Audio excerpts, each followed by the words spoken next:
தமிழ்நாட்டில் ஒரு மலைப்பாதை. பகலில் இயல்பாக இருக்கும் இந்த சாலை. ஆனால் இரவு 10 மணிக்கு பிறகு இந்த வழியாக எந்த வாகனமும் செல்ல அனுமதிக்கப்படுவதில்லை. ஏன் தெரியுமா? பல ஆண்டுகளுக்கு முன்பு இந்த மலைச்சாலையில் ஒரு புதுமண தம்பதியினர் காரில் பயணம் செய்தனர். அப்போது திடீரென வெள்ளை உடை அணிந்து ஒரு பெண் சாலையின் நடுவில் நின்றிருந்தாள். அவளை காப்பாற்ற நினைத்து ஓட்டுநர் காரை திடீரென திருப்பினார். ஆனால் கார் ஆழமான பள்ளத்தில் விழுந்தது. அந்த விபத்தில் இருவரும் உயிரிழந்தனர்.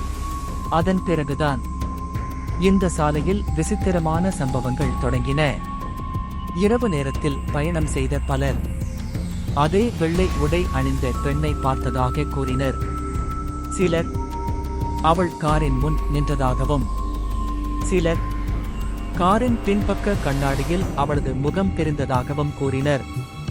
ஆனால் தைரியமாக காரை நிறுத்தி பார்த்தபோது அங்கே யாரும் இருக்கவில்லை.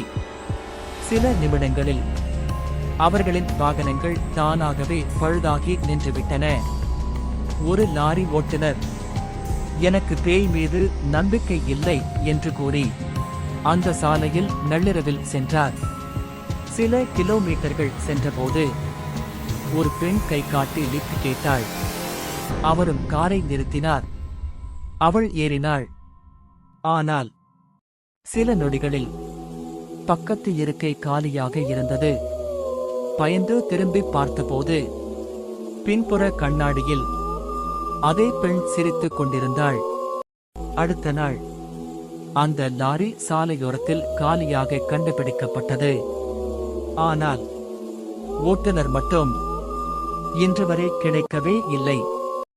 இந்த சம்பவங்களுக்கு பிறகு அந்த மலைச்சாலையில் இரவு நேர வாகன போக்குவரத்துக்கு தடை விதிக்கப்பட்டதாக அப்பகுதி மக்கள் கூறுகின்றனர். ஆனால் இந்த கதை உண்மையா அல்லது வெறும் ஓர் கதையா? அதை நீங்களே முடிவு செய்யுங்கள். இன்றும் அந்த சாலையில் நள்ளிரவில் யாராவது பயணம் செய்தால் வெள்ளை உடையில் ஒரு உருவம் தோன்றும் என்று சிலர் நம்புகிறார்கள். இரவில் தனியாக மலைப்பாதையில் பயணம் செய்யும் முன் ஒருமுறை யோசித்து பாருங்கள்.